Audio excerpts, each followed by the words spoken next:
এমন কাউকে হারিয়েছেন যে একসময় আপনার পুরো পৃথিবী ছিল? আপনি কি কখনো ২০ বছর ধরে একটা সম্পর্ককে নিজের জীবন ভেবে আগলে রেখেছেন? অথচ একদিন ঘুম ভাঙতেই দেখছেন আপনার হাতটা একদমই খালি? আজ আমি আপনাদেরকে যে গল্পটা বলতে যাচ্ছি, সেটা শুধু আমার গল্প নয়। এটা হাজারো মানুষের গল্প। এটা একটা অপেক্ষার গল্প, একটা দায়িত্বের গল্প, একটা ভালোবাসার গল্প। আর সবচেয়ে বড় কথা, এটা এমন একটা সম্পর্কের গল্প যেটা ভাঙেনি একদিনে। ধীরে ধীরে, নিঃশব্দে, কেউ বুঝে ওঠার আগেই ভেঙে গিয়েছিল। ২০ বছর আগের কথা। আমি তখন ইন্ডিয়ার পুনাতে পড়তে যাই। জীবনের সবচেয়ে সুন্দর সময়, বন্ধুদের সাথে আড্ডা, স্বপ্ন, নিজের মোটরসাইকেলে ঘুরে বেড়ানো, বৃষ্টি, পাহাড়ি রাস্তা, মেঘের ভেতর দিয়ে ছুটে চলা বিকেল। আমাদের পকেটে অনেক টাকা ছিল না, কিন্তু আমাদের জীবনে ছিল সীমাহীন স্বপ্নে ভরা। আমরা ভাবতাম একদিন সবাই সফল হব, একদিন সবাই সংসার করব, একদিন জীবন হবে খুব সুন্দর। সেদিনগুলোতে ভালোবাসা আমাদের লক্ষ্য ছিল না, লক্ষ্য ছিল মানুষ হওয়া। একদিন আমাদের কলেজে বাংলাদেশ থেকে একটি মেয়ে পড়তে এলো।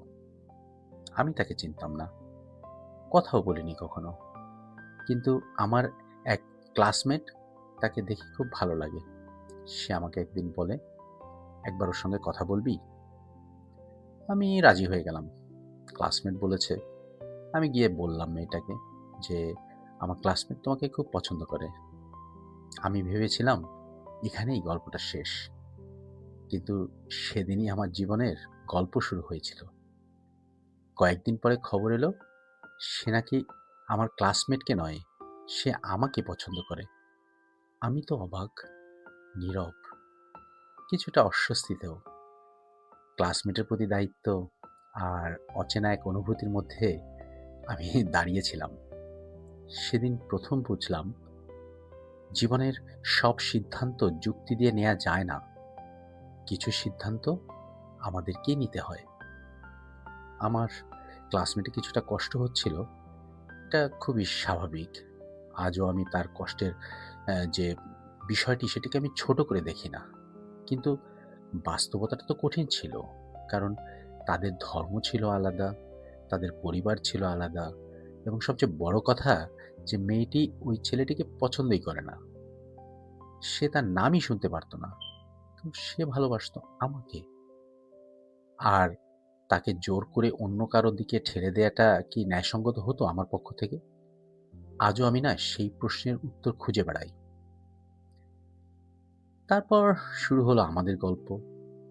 মোটরসাইকেলে পাহাড়ি রাস্তায় ঘুরে বেড়ানো, সূর্যাস্ত, চা খাওয়া একসাথে, বৃষ্টিতে ভেজা একসঙ্গে, দীর্ঘ হাঁটা, ছোট ছোট ঝগড়া, আবার মিল।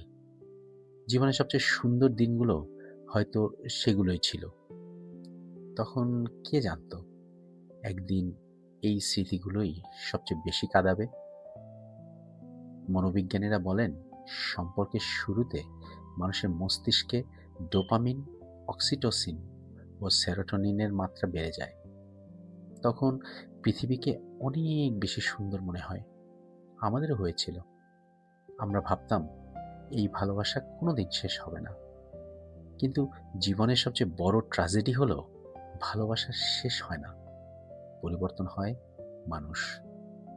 সেদিন পাহাড়ের শহরে দাঁড়িয়ে আমি ভাবতাম, যা আজকে আমি তা জানতামও না, যে সেই মেয়েটির হাত ধরে একদিন আমরা বিয়ে করব।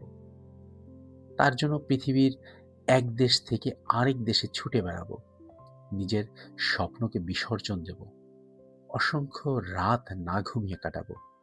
আর একদিন ঠিক এই মানুষটি আমার জীবন থেকে এমনভাবে চলে যাবে যেন আমি আর কোনোদিন তার জীবনের অংশই ছিলাম না। কিন্তু সেটাই এই গল্পের শেষ নয়। আসল গল্প এখানে এখনো শুরুই হয়নি।